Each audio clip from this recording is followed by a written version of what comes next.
Ang programang ito ay rated SPG. Striktong patnubay at gabay ng magulang ang kailangan. Maaaring may masiselang tema, lengguwahe, karahasan, sexual, horror o droga na hindi angkop sa Sa last location ng ama ninyo, naniniwala po kami na pag-may-ari po yan sa mga suspect. Ang ganito sa sapatos to no? Tama po kayo ma'am. Pati nga po yan ng sapatos pagkataan. Agad naman nagtungo itong si Giselle at RJ sa presento at kasama na nga dito itong si Annalyn. Nang tawagan nga sila ng pulis na kumukuha nga dito sa fingerprint dito ni Zoe at napag-alaman na nga nila ni Giselle at RJ na iisa lamang daw ang may-ari nang nagkaroon ng match itong fingerprint dito at dito sa medical supplies na kanilang nakuha. At may natagpuan na naman daw na another na ebidensya doon sa malapit sa nangyaring pagkahulog dito ni Don Pepe sa bangin. At naniniwala itong pulis na pagmamay-ari ng isang babae ang nakuha ng mga ito dahil sa disenyo ng isang sapatos. At dito nga na sinabi ni Giselle na disenyo nga ito sa sapatos na pagmamay-ari ng isang babae. Kaya agad naman na mas naragdagan pa ang kanilang kutob na baka si Moira nga daw at itong si Zoe ang salarin.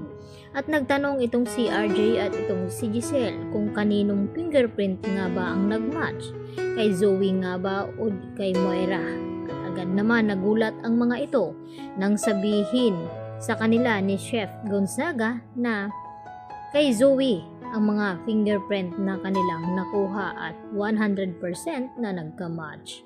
At dito pa naman na agad na tumawag itong si Manang Silya at ibalita dito kay Giselle na may sapatos daw na narito sa bahay ni RJ na agad naman na nakaagaw pansin sa kanya dahil kabago-bago daw ng sapatos na ito ay nasira agad. At pinikturan naman ni Aling Silya at ipinadala dito kay Giselle. At agad na umuwi itong si Giselle upang makumpirma niya kung kay Zoe nga ba ito. At dito nga nagulat itong si Giselle nang mapagtanto na kapariho ito sa ebidensya na ibinigay ng mga pulis sa kanila. At wala nang duda, kumpirmado na ni Giselle na ito ngang si Zoe ang isa sa mga mastermind nang nangyari dito nga kay Don Pepe. At agad din na tinawagan ni Giselle itong si RJ upang ipaalam na nakita na nga niya ang disenyo ng isang sapatos doon sa bahay dito ni RJ.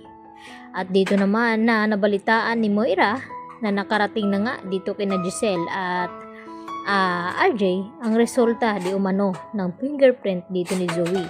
At gulat na gulat naman itong si Moira at hindi na nga siguro nila magagawan pa ng paraan. At gustong-gusto na nga ni Zoe na umamin daw dahil hindi daw siya titigilan ni Don Pepe na takutin at konsensyahin hanggang hindi siya aamin. At dito naman nagalit ng husto itong si Moira kay Zoe na kahit anong mangyari ay wag daw ilagay ni Zoe sa alanganin ang kanilang mga sarili at wag daw siya aamin dahil tatakasan na lamang daw nila itong mga ebidensya na hawak ng mga pulis ngayon. At mas nadagdagan pa itong problema ni Moira at Zoe dahil sa hindi alam ni Zoe na may nakuha ngang ebidensya ulit itong mga pulis sa nangyari ngang pagkahulog ni Don Pepe doon sa bangin. At naniniwala ito na malakas ang ebidensya na ito dahil sa sapatos nga mismo ni Zoe na nakuha nga nila ito. Kaya agad naman na hanggang umiyak na lamang ang ginagawa ni Zoe. Dahil sa marami na ngang ebidensya na nakuha itong mga pulis kaya malabo na nga matatakasan pa dito ni Zoe at Moira ang mga ebidensyang hawak ng mga kapulisan ngayon.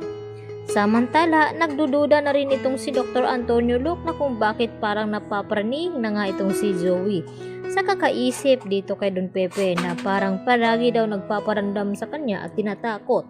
At nang pasukin nga nila ito dito sa ICU ay dito na naman na tinakot itong si Zoe at namaligmata na nagkamalay na nga itong si Don Pepe at dito nagumanti sa kanya at hinawakan siya ng mahigpit hanggang sa napasigaw na lamang itong si Zoe na ikinagulat naman ni Dr. Antonio. Kaya yan naman ang ating pakaabangan mamaya mga kapuso dahil kabado na nga ngayon itong si Moira at Zoe sa mga hawak na ebidensya na nakita na nga dito nila RJ at Giselle At wala na nga duda na may kinalaman nga itong si Zoe at Moira. Yan lang po at marami pong salamat sa inyong panonood.